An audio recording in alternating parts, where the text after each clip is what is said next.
behind BTC and has been doing this for 16 years, offering some excellent classes for the young students. And we were talking, Lucia, before we went to break, we were talking about how the children can in fact benefit from that program with regards to all what you do in time management, helping them to focus on questions. And you're making a very interesting point about the approach that they should use when answering questions. Yeah, they are speaking about the Form 1 prep.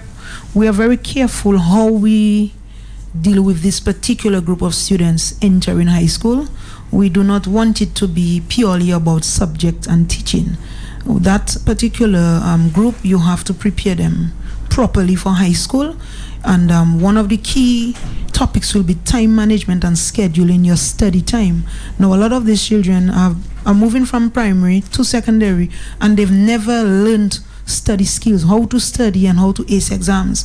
Because from coming from the primary school, perhaps they just got by and they did well. Some of them did well with their scholarships because of the home support that they come from.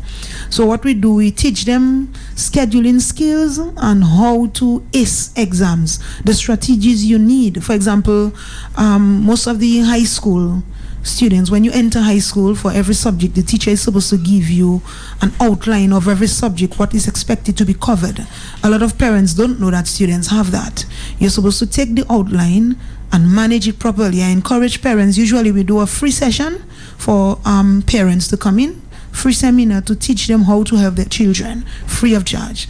And some of the parents don't know that this particular outline, you're supposed to stick it on the door of your fridge so that you too can track that the child is being taught what she is supposed to be taught. Because one of the things that I see that affects a lot of students is that at the end of the school year, when report cards are being distributed or when it is time to do final exams, that's when you discover, oh, the class is not ready for the Ministry of Education curriculum because nobody did anything during the year to have them spot the errors, to have them fix them before it causes problems in the end. So it's important for parents to ask teachers. I see a lot of parents just allow the children to go to school and they don't get too involved. You're supposed to ask your maths teacher, if your child is entering high school, what topics will my child be handling for the whole year? Because I am an involved parent, I would like to help. So you help your child and you put your child in an after school program. A lot of people choose not to put their children in an after school program.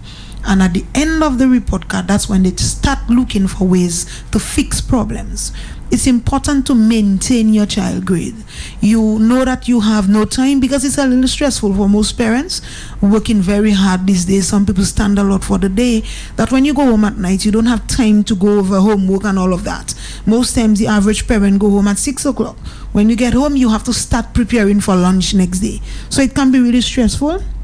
So what we ask parents to do is to organize upfront with your children. Get the outline for each subject, enroll your child in an after-school program and make the sacrifice, whether it's $50, $75 or $100 a month. Monitor the after-school program to ensure that they do the homework properly and that the child is in fact being kept proper, because a lot of after-school programs don't do their work. You have children going to after-school program and they still don't do their homework and parents don't know, and then parents find out, and then there's a lot of talk where parents are saying, but I'm paying for the after-school program, they're supposed to help the child with the homework, you know. So in the program, you make sure that the students actually do the homework. Oh, yes. You go over it with them and make sure it's done, and it's done well. Right, and you see the thing about homework, that the fact, besides the fact that it actually is a major percentage of the final grade, there's a misconception about homework that students have. Students will come in the after-school program, Miss, I have no homework today. So they see that as an opportunity to chill. My teacher did not give me any homework. So what I do most of the time is take the opportunity to educate them that homework is not what the teacher give you. Homework is what you do at home. Therefore, if your teacher don't give you work, that don't mean you don't have homework. You need to go in your books and make time to look to prepare for the next test that is coming. Look through your past papers or some previous topics and try to find out which topic you did not understand, and you ask the after-school teacher to expound on it, to explain it properly, so that this is homework. Some people call it in Dominica extra lessons. Some people want extra lessons, meaning your child, some parents are not satisfied with the existing lessons their children get. Again, it's different children. So it's important to explain to the after school, I want the child to get extra lessons. I will take care of the homework. The dad is already helping with certain things, so you need to give the child extra work. So you deal with these things upfront in the month of September and not at the end or perhaps even in January. So that is it for the Form 1 preparatory, so that we have successful students going through secondary school. Another area I'd like to talk about is the remedial reading program that we have for older children. And we try to encourage parents whose children do not read at the grade level. This is a serious problem we have in a lot of schools. For example, when you ask a parent, when a person calls, most times people will call and they would ask, I'd like to put my son in the reading program. And I would ask, does he read at the grade level?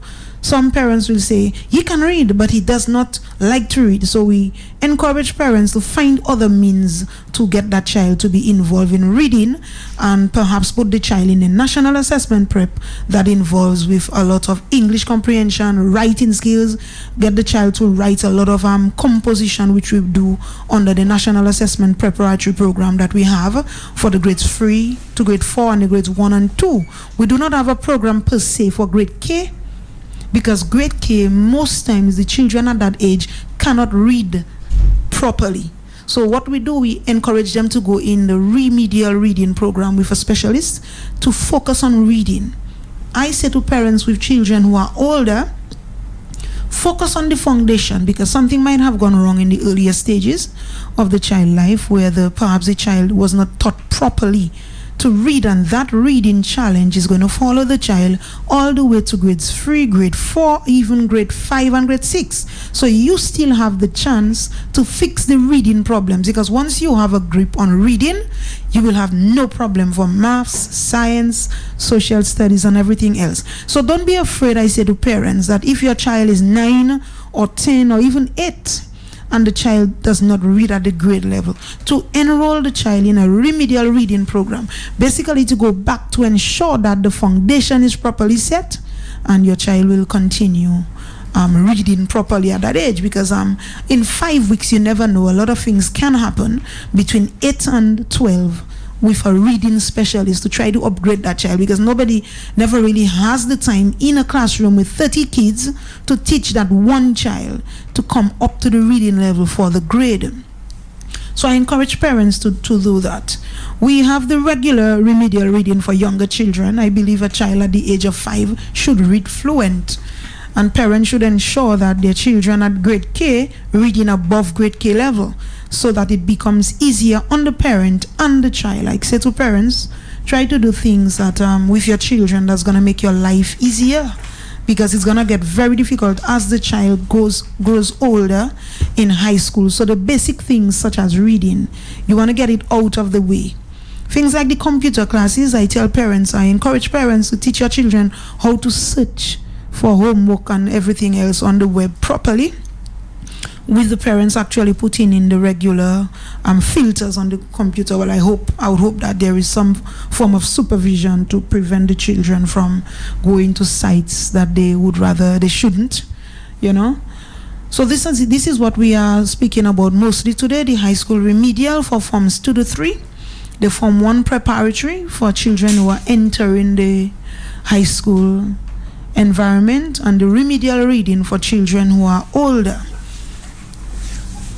Okay, Lucia, thank you so much. We're just about out of time, but let's give our listeners this number again that they can actually call, and I think this is an excellent program, and kids are out. It's a good time to get the students thinking of school, thinking of improving their skills, so that when they go back to school in September, they are so much better prepared. Give us this number again, please. Well, our phone number is 448-0248.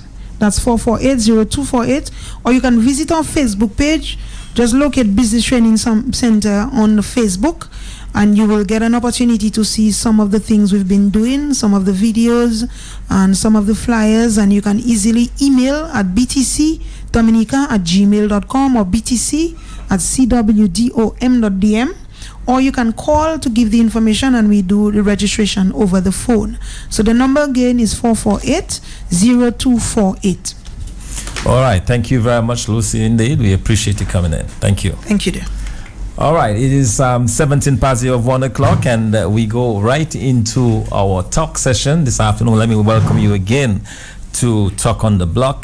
This afternoon, we're kind of going to keep it, in a sense, open. We would like to know what's on your mind, what the kind of things that you are thinking about this afternoon. It is Thursday. We'll have a special guest in studio for you tomorrow.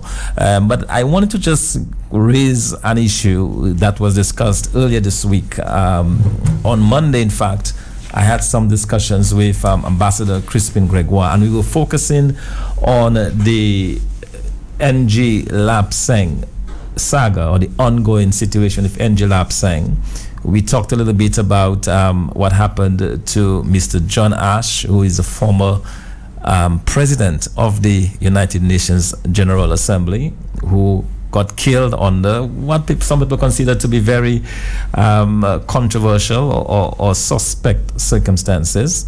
And he got killed, and he was supposed to have gone to court, but the case against Angel Lapsang is continuing, and we talked extensively about the links between Angel Lapsang and our own government here in Dominica, because one of the things that came out in the initial phases of the trial against Angel Lapsang was that Angel Lapsang, was the person responsible for moving Dominica away from diplomatic relations with Taiwan and diplomatic relations with China. So as far back as 2002, Angel Lapsang has been involved in the life of Dominica, and more specifically with Prime Minister Roosevelt Skerrit. And we know that in 2003, Angel Lapsang was given his first diplomatic passport. In fact, one of the things that Ambassador Gregoire reminded us about is that at the trial, when the initial hearing took place in New York,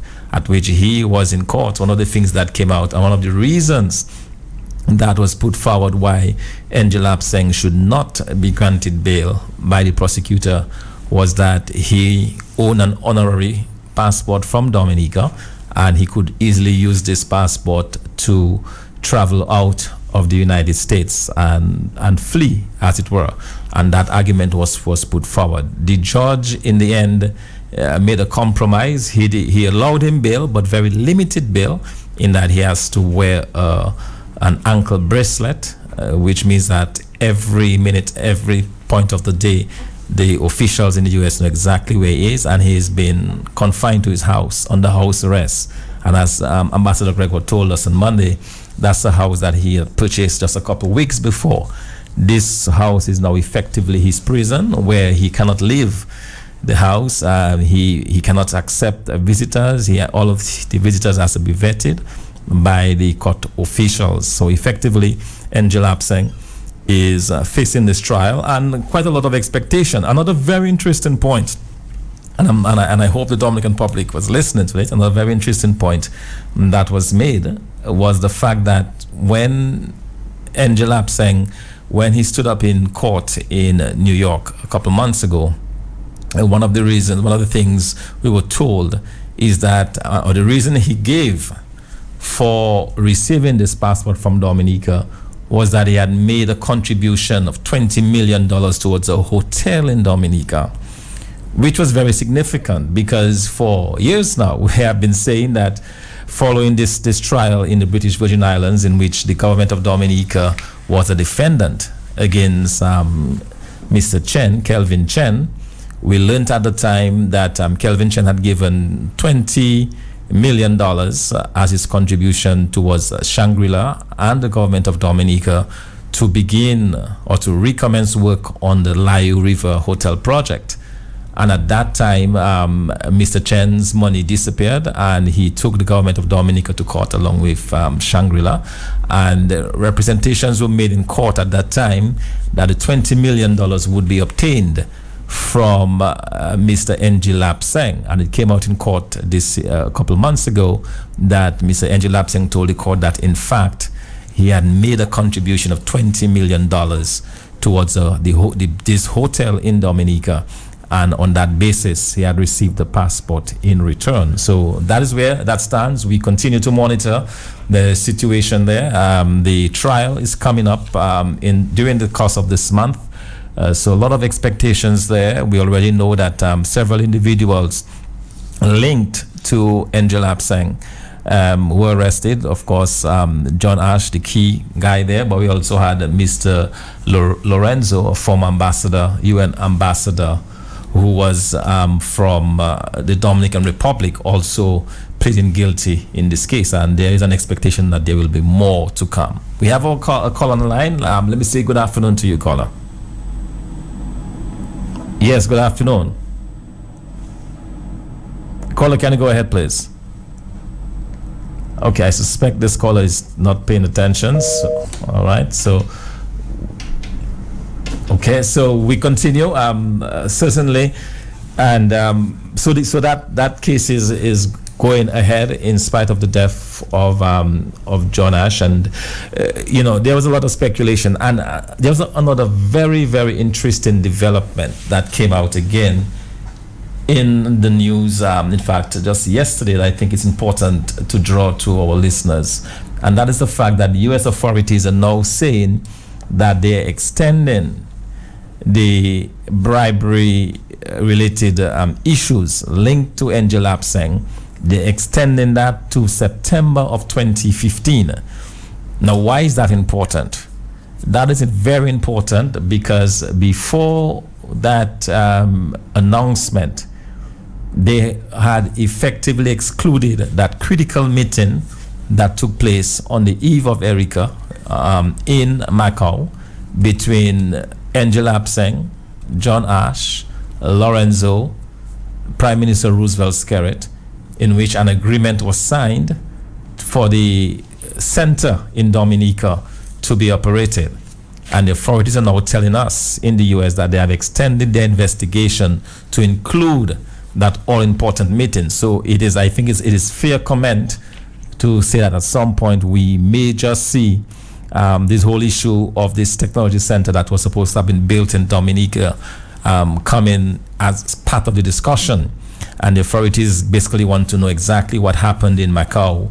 What was all the celebration about? Because we had cake cutting, if you recall. If you look on the internet, there are pictures of a cake being cut, being sliced between Arthur Ashe, Lorenzo, Angel Abseng, and our own Prime Minister Roosevelt Skerrit. So there is obviously some concern now from the U.S. authorities indicating in a release that they are going to extend the if you like, the investigation to take in this meeting which took place there in August, something which before was not part of the deal as far as Angel Abseng was concerned. So we watch and wait and see exactly what happens in this case. But that is certainly something to keep our minds and our heads focused on.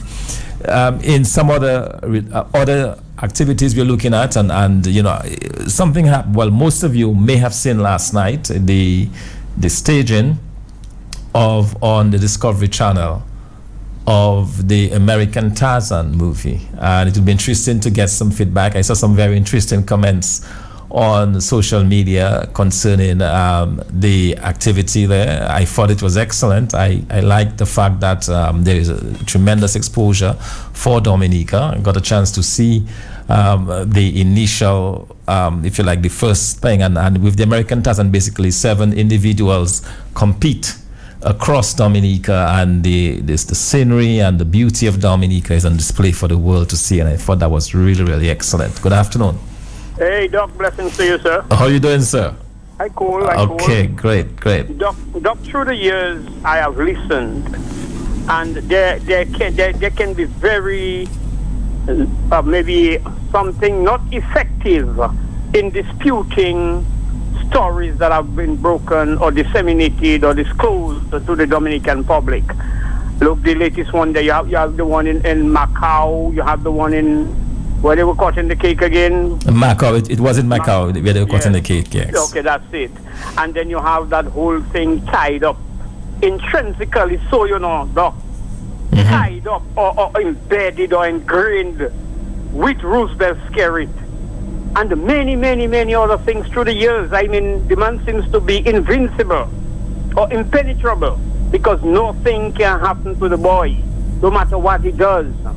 So I am asking myself, with all this information disseminated, when you had the former ambassador with you, that's the brother from Grand Bay? Ambassador Gregoire. Mm-hmm. Yeah, Ambassador Gregoire. I was asking the same question. Why the people of Dominica seems to be frozen? There seems to be a stagnation where there is no movement. No matter how, revealing or how illegal or how criminal these informations that is being shared with the Dominican public may be. So I am asking myself, what is the relevance? And I think you or the brother made a comment having to do with, everything takes time. And that is what I want to absorb and implement or marry into my consciousness or my concern. Where I'm getting a bit frustrated, I am saying, this guy seems to be having a field day, Doc. That's right. Because no matter what these guys do, nothing is happening. They go to win election again and they steal election again and they build more houses, they accumulate more wealth, and they say they talk alone, they can talk. And it's true, no matter what we say and no matter what they do, they're still there in our faces. They seems not to be going nowhere. What can we do, Doc, to get rid of a monster we all have created? God bless you, sir. Yes, indeed. Thank you very much. And that's a very, very good question. And that is something I think for the Dominican public, is something that a fully democratic process we have to really see and think about it. Is that the kind of governance that we need or we want for Dominica? And people need to simply take a look around and see and look at what is going on in Dominica. We have another call on the line. Good afternoon, caller. Good afternoon, Thompson Fontaine. Yes. Auntie Martin. Hi, Auntie. How are you doing? Well, again, I want to thank you so much for doing such a wonderful job. I mean, what would we do without you, man? It was my pleasure, Auntie. Certainly. Thanks for the opportunity. Thanks for standing in and for carrying the ball so ably. But picking up on a thought that Blessing just raised, Thompson, we seem to have the capacity to sort of focus attention on a lot of things that are happening outside of Dominica, and sometimes that's our escape, like we talk a lot now about the Brexit thing and so forth, but there are so many horrible things happening so close to home. In 6 months' time, it's going to be the 6th anniversary of the fire at the home of Gon and Greta Emanuel. 6 years. That's on Christmas morning, December 25th. 6 years ago, somebody attempted to burn the house down where these two senior citizens were asleep on Christmas morning of all mornings. Mm-hmm. Nothing has happened. The Director of Public Prosecution's Office, the police, clearly have dropped any investigation that they may have contemplated. How that can be is really the thing we should be focusing on. I thought the police were there to protect and serve the public, to protect and serve the vulnerables in our society. And who more vulnerable than a gentleman who today is actually 90 years old? Mr. Emmanuel is 90 years old, and he cannot even get the police department and the Director of Public Prosecution made up of Dominicans who could be his great-grandchildren in age, not even to focus attention on it. And then these rascals who head up institutions in the country, whether it be the police force or the government itself, I'm talking about policymakers, I'm talking about senior administrative officials and senior technical persons. I mean, where is the justice in this? And how can it be that we even call these people honorable, or even call them so? And we wonder why the young people in Dominica have no respect for the adults. Well, they have no respect for us because they see us, kissing the behinds of persons who we all know are committing the most horrible crimes in Dominica.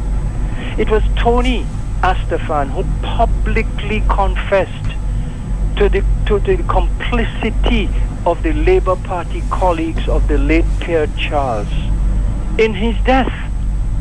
He literally said that they killed him. My goodness. Here is somebody who's an officer of the courts making a public statement about who he believes was responsible for the death of a sitting prime minister, and nobody takes it on. Nobody pursues it, you know? And it just remains, you know, the kind of thing that I believe we should keep a focus on. Otherwise, we will, as we already have in some cases, lose the next couple generations of Dominicans because they will have no respect for us.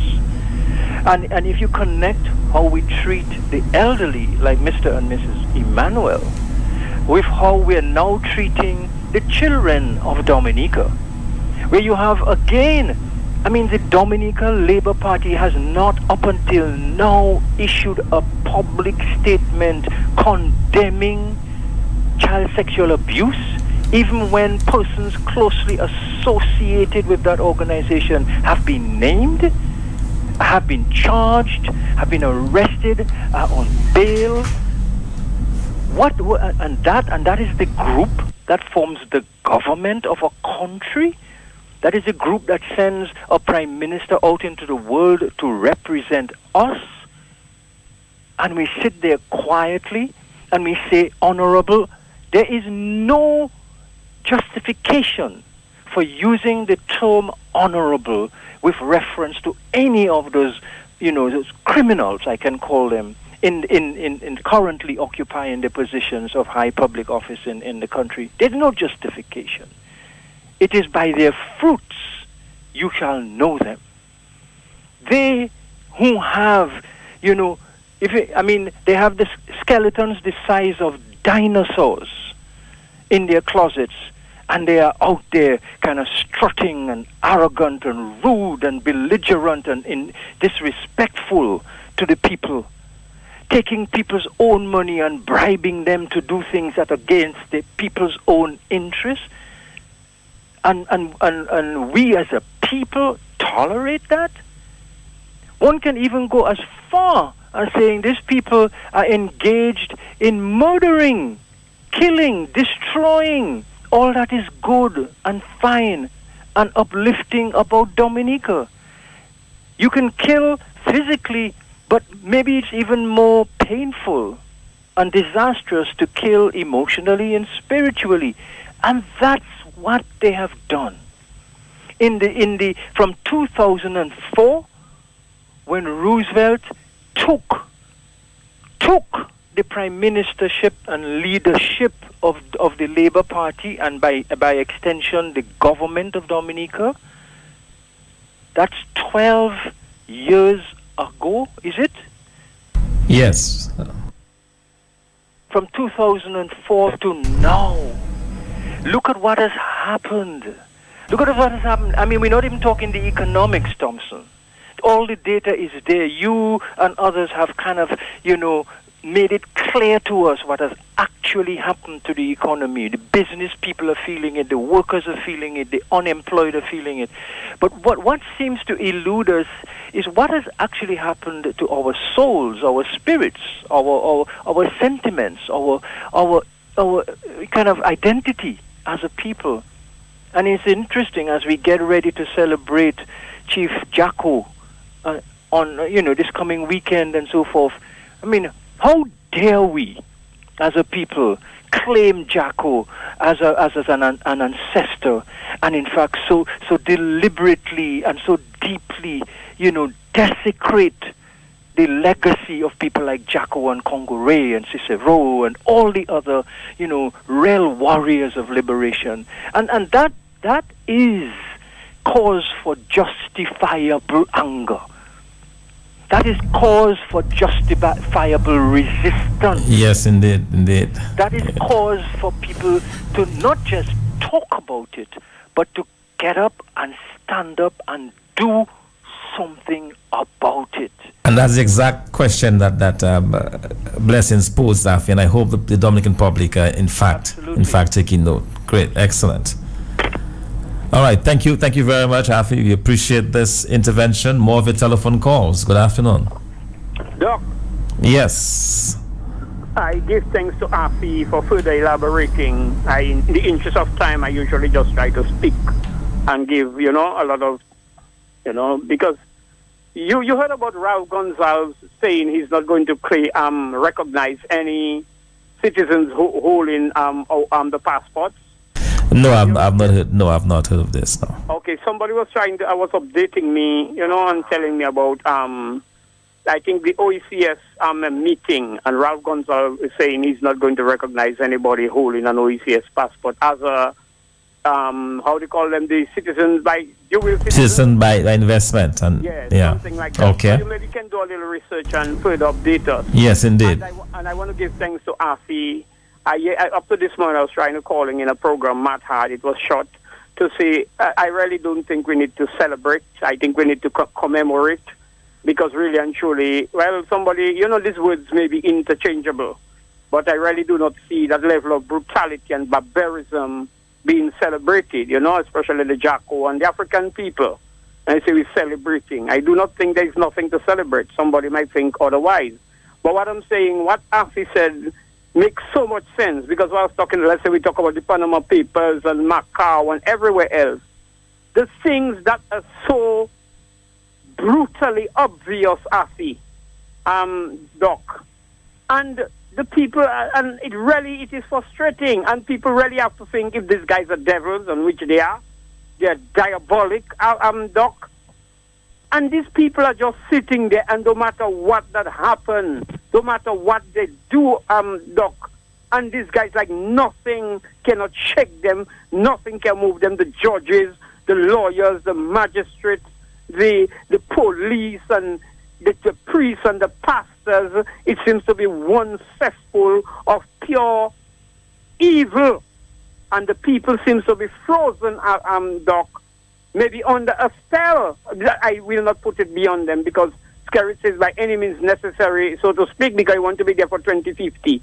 And I think he want to be there by any means necessary. He went to Wesley and say, if they allow the opposition to win the last election there, the blood of the nation shall be on their hands. You heard that, Doc? I heard that. That's correct. Parliament with no objection from the Speaker of the House, and tell the people they are to free. And for emphasis, he repeated it 3 times. And, he keeps threatening the people of Dominica and insulting and disrespecting. And we're wondering what is happening in the country. And it infuriates me that much. So somebody hear the passion or the anger in my voice. It is not a show. And I will not tread that. Not for $1 million. They tried in 2005 to rope me in, and I refused it, because I know it's pure evil I'll be getting involved in. Thank you, sir. Thank you very much. Indeed, there are some of us who will not sell out for temporary gain, because after all, this regime will come to an end at some point. Good afternoon. Let's try this other caller. Sorry, we missed you. Please try again. Good afternoon. Okay, what's going on? We've missed this other caller. Let's try this one. Good afternoon, caller. Okay, I'm not sure what's going on. Let's see. Okay, let's try. Good afternoon. Blessed afternoon to you and all the listeners. Yes, same to you, ma'am. All fish, cod fish, and lamovi is the same thing. It is just spelled differently. What do you all expect? All of them is the Illuminati. Nothing is not going to change. No, I heard the report where the police said that they had to apprehend the lady right in the savannah, in the cemetery, because they thought she was leaving the country the following day. Good. But the law should be for everybody. Absolutely.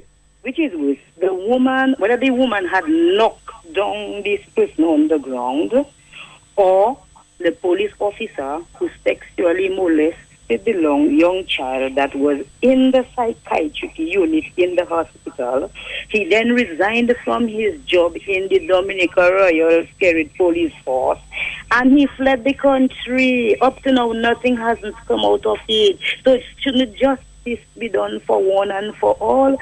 Dominicans, all you take heed. Dominicans are so peaceful until they do teach, or you taking advantage. But when the people back will be against the wall, I hope all you will be able to restrain what will become of what all you looking for in this country. When justice doesn't the lead, there cannot be peace, my brothers. Let justice reign once and for all. All you for the youth, nothing. Up now you actually dragging all your feet. No legislation in place for the sexually molested children. Yet all you campaign, all you for the youth. How many sets of youth the country have? Dominicans wake up. Dominicans shake up. Dominican put a little water in all you wine. All you don't see it going downstream. Dominica is left to mourn, We can even announce the death of Dominica, and we will give the details in a subsequent announcement. Have a blessed afternoon. Thank you very much. Okay, thank you very much, caller. More of a telephone calls. Good afternoon. Yes, good afternoon, Mr. Fountain. Good afternoon to all conscientious Dominicans. Mr. Fountain, very good and knowledgeable program. Mr. Fountain, a gentleman scared his dog with fireworks, and he was charged for animal cruelty. It takes the Dominican government to charge or whatever they did to this woman a whole week. Dominica is not a normal country. The pastors, the priests, the bishop, I've never heard none of you condemn this action that was done to this young Andy. So if you all believe in God, you all have to believe in God's word. And human, what you do to the least of my brother, you have done it unto me. Meditate on that with the priests, the pastors, and all Dominicans. Bye-bye. Thank you very much. Let's take some more of your calls. Good afternoon. Talk on the block. Good afternoon, Dr. Fountain. Yes, good afternoon, sir. You know there's two powers govern the entire universe. There's a spiritual power and there's an evil power. And this country governed by demonic power. The man they call Roosevelt Scared have destroyed Dominica spiritually, not very evil, not spiritually, evil. And he will go up and he'll fall like dust and beat the street. Thank you. Okay, thank you, caller. More of your telephone calls. Good afternoon. Hello, good afternoon, Dr. Fontaine. Good afternoon. Yes, doctor. This is Steve, doctor. I want to support Mr. Mate in his comments that we have so many issues to deal with in this country. We need to pay a little more attention to what is going on in Dominica. I want to commend you, Dr. Fontaine, as International Secretary of the United Workers' Party. You have been doing a tremendous job making sure that we have the necessary international connections when we get the mandate from the people to move this country forward. I called the program yesterday, MAT program, and we were talking about road conditions. And I am pleased today to see the political leader of the Labour Party in the Woodford Hill Wesley constituency today. He spent probably half an hour, 45 minutes. He drove up to a road referred to as the Monramé Road. This is a road that is going to be financed by the BNTF project. Absolutely nothing or very little to do with the government of Dominica. We all know what he, the Prime Minister of Dominica and the political leader of the Labour Party, is doing with the resources of the state to ensure that the Labour Party remain in government. But I'm happy that he drove up on the Constant Spring Road. You have to leave the village of Woodford Hill Road in a terrible condition. And then you have to drive on the Constant Spring Road. He have SUV, so he wouldn't feel it much. But the driver have to maneuver from one side of the road to the next to reach the Monramé Road. I believe the Prime Minister or the farmers of the Northeast, the farmers of Woodford Hill, an apology to having farmers working so hard on that kind of road. And then when they protest because they cannot get market, he come and say, it's lazy, they're lazy, they don't want to go in the other corners of West of Dominica to look for market. because we heard the agriculture minister claiming that the local access market for bananas, the local market for bananas is not yet saturated. And the Prime Minister came and supported him. It is shameful. But I also want the Prime Minister to go, but he left already. He should have gone on the Woodford playing field to see where he spent $200,000. And as a building contractor with over 25 years experience in construction, I can confirm that $45,000 was not spent on the Woodford playing field. Yet, government records will show that $60,000 was spent first, and then $143,000 was spent second. It is shameful to see the level of corruption that is going on in this country, and Roosevelt Skerrit continues to behave as all is well. He addressed CARICOM and he told us that we must come together. But in Dominica, he divides the country. He spent 2 hours presenting a budget, the 2015-2016 budget address, and then he left the parliament. Mr. Fountain, you're a senator. You are fully aware that when the political leader of the opposition came to rebut the budget, the Prime Minister was nowhere. The highest level of disrespect. And then you have a situation where the Commissioner of Police continue to belch bubbles against the opposition. But we must remember that the opposition leader privacy was evaded when the police invaded his private home investigating what the Prime Minister say that the opposition leader stole and leaked information belonging to him, only to find out that it was his lawyer that leaked the information.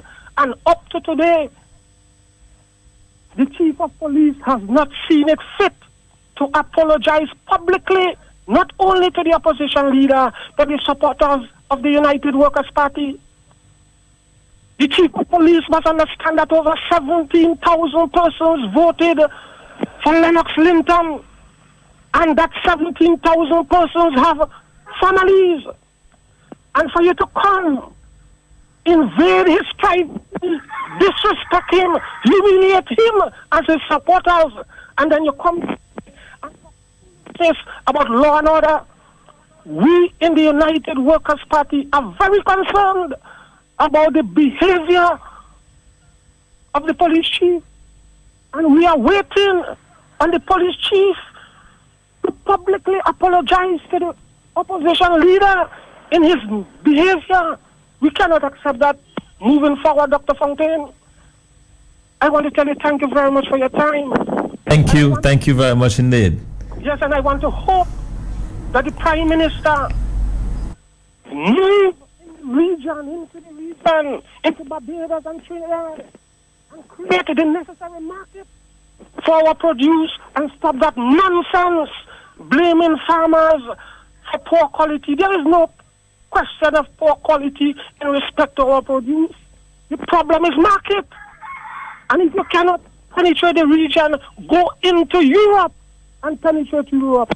Thank you very much, Dr. Okay, thank you very much. You know, you raised so many interesting issues, and it's interesting to see that there's another playing field that is suspect, and I call it the playing field racket. We have one in Grand Fond, 15 years under construction, and to use the words of the Prime Minister, direct quote, close to $1 million. And today in Grand Fond, the playing field is barely playable. No stands, no toilet facilities, just a piece of grass that cost $1 million. But someday, all of these projects will be investigated. Good afternoon. Good afternoon, Doc. How are you? You're doing good, thank you. Okay. Doc, it's fine to see some farm road reduct in Laplin. Doc, since after Erica, Doc, I am just lucky that my holding is up the way, is up the Zion, where Dawasco have their intake. But all other roads in La Plaine after Erica, Doc, is the same thing. Guys even start putting stones on their land so that vehicles will not go on their land and leave the road and go on their land.